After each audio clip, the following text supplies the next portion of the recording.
Kan kita udah bilang Israel itu negara kecil, penduduknya berapa ya? Banyak. Di tengah lagi. Betul. Itu kalau negeri Arabnya, bangsa-bangsa Arab kompak itu menarik sekali sebenarnya. Sangat menarik sekali. Dan ini ada kita dapat beberapa laporan dan beberapa inilah. Jadi ada seseorang peneliti yang pernah pergi ke British Foreign Office. Dan mereka melihat seperti apa awal-awal pendirian negara-negara Arab ini. Yang ada sekitar berapa? 20-an ya di sekitar Israel itu. Ini kan nggak masuk akal ya. Dari segi apapun nggak masuk akal nih. Kok bisa gitu itu survive di tengah-tengah itu. Nah, ternyata ketika dilihat-lihat ada beberapa dugaan bahwasanya justru negeri-negeri itu dibuat bukan negeri-negeri untuk melawan, tapi negeri-negeri buffer. Negeri buffer ya. Jadi nah kalau kita lihat kenyataannya make sense.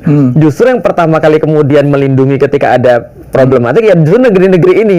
Kita lihatlah beberapa berita-berita yang terakhir muncul. Jordania, Arab Saudi gitu ini jadi make sense kan. Jadi ini adalah sebuah hal yang memang dimunculkan awal-awal adalah sebelum perang fisik, perang pemikiran. Maka awal-awal ketika terjadi konflik antara Israel dan kemudian orang-orang Arab masih namanya perang Arab. Sekarang namanya sudah ganti, bukan lagi perang Arab. Jadi dari perang Arab menjadi perang Israel Palestina. Dari Israel Palestina menjadi perang Israel Hamas. Padahal dulunya adalah perang antara taruhlah ya, misalnya antara Cross and Crescent waktu dulu perang salib. Nah, ketika perang salib mereka nggak bisa make it. Kenapa? Karena yang mereka hadapi adalah persatuan orang-orang Muslim. Karena kalau sudah namanya perang salib itu orang Muslim semuanya tersinggung. Tapi kalau namanya perang Arab, ya adalah kan lu bukan Arab. Kami nggak ada masalah sama Islam kok. Kami cuma masalah sama orang Arab aja. Dan Persia itu bukan Arab ya? Persia bukan Arab. Ini yang orang harus tahu nih. Ya, betul. Walaupun look-nya mirip-mirip ya. Persia bukan Arab. Persia itu lebih kepada keturunan Yafitik. Arab itu kan adalah Semit. Makanya agak salah juga ketika mereka bilang kalian tuh yang nggak suka sama Israel itu anti-Semit. Bro, Arab itu Semit juga. Makanya belajar sejarah dulu. Itu Rishi Sunak itu pernah ngomong kan semua nggak suka sama Israel adalah Semitik, anti-Semitik. Kita bilang lu nggak belajar ya. Arab tuh Semitik gitu kan ya. Yahudi juga Semitik. Sedangkan kalau kita lihat Persia lebih kepada Yafitik.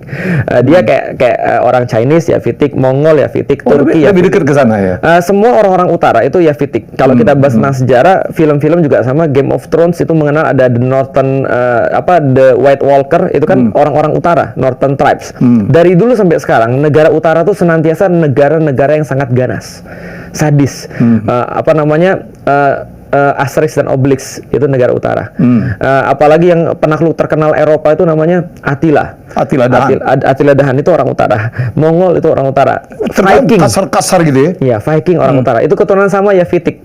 Karena Nabi Nuh punya anak Sem, Ham, Yafit. Sem jadi Semitik, Yafit jadi Yafitik, Ham jadi Hamid. Kalau Hamid gampang, orang-orang kulit hitam tuh Hamid.